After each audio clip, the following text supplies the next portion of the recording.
Well, I'm sure you're all aware of what happened in Texas yesterday with 21 kids that were killed and the two, uh, or maybe it was 19 kids and the two teachers. Multiple officers shot. The suspect also shot his grandmother before fleeing the scene and going to the school. So this should be a time for you to remember to talk to your kids about what to do if something like this happens when they're at school. And my suggestion to you, based on my law enforcement experience and emergency services experience and dealing with criminals most of my adult life, is to not follow the school's recommendations to barricade yourself in a classroom, but to tell your kids when they hear the shooting start to get out of the building and run from the school as far as they can. Some schools tell the kids to do this, but most schools are still going with the barricade yourself in the classroom and wait to be killed routine. And it's not a good idea. You've got schools with no security and teachers that are unarmed and no way to fight back, really.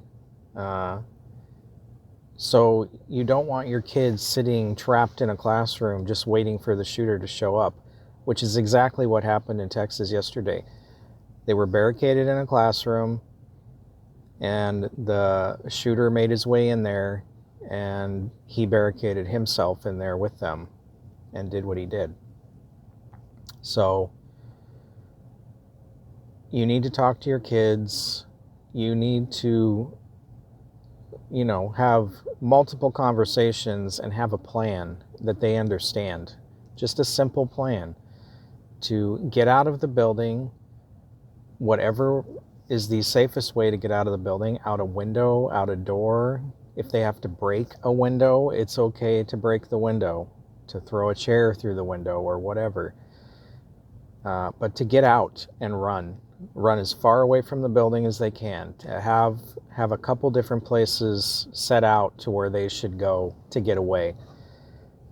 But don't have them sit in there and be victims. And I know some people will say, well, there could be another shooter waiting outside.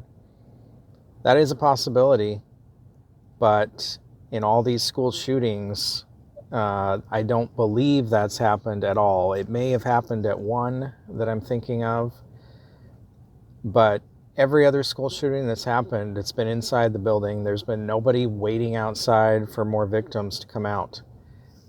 And so I would say that it's better to take your chances running out of the building than to sit there and wait for the shooter to find you.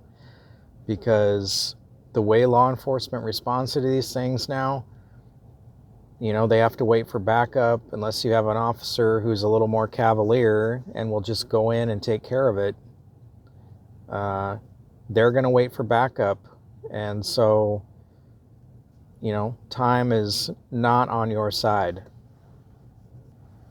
If there's no way for that to happen, then you should talk to your kids about places to hide, things that can be used as weapons. I mean, these are ugly conversations to have with kids, but this is the world we live in, and it can't be ignored. And if you don't want your child to be a victim, these are conversations you need to have. These are conversations I had with my kids when they were growing up. And, you need to know what the inside of their classroom looks like so you can talk about, where they could hide or what's in that classroom that could be used as a weapon. Chairs, fire extinguishers. Every classroom has a fire extinguisher. Pencils, pens, if they get close enough to the person, anything to distract the shooter, and then they can make their way out of the classroom and run.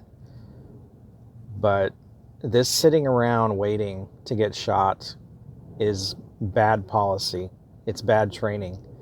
And why these schools don't all have security guards when we have thousands of military veterans or off-duty police officers or on-duty police officers who could do this job.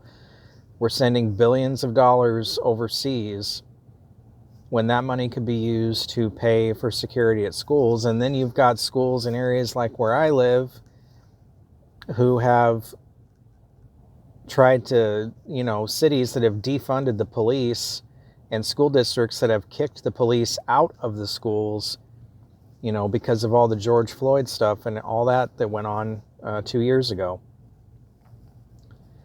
These schools need security. They need to be locked while the kids are there. Maybe we need to have metal detectors, but there definitely has to be security on the grounds at these schools. And this kid, like almost all these other shooters, posted information online before he did it, at least for several days is what they know so far. I'm sure more is going to come to light, but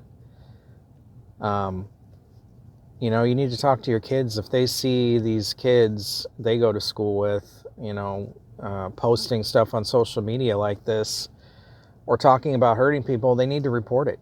It needs to be reported, and something needs to be done. And if you know something about this, if your kids confide in you about something like this or whatever, and you notify the school and nothing's being done, I would keep my kid home. I mean, it's just getting to a point. There's so many loonies out there. You need to think about your safety and the safety of your family and your kids when they're sent to these public schools.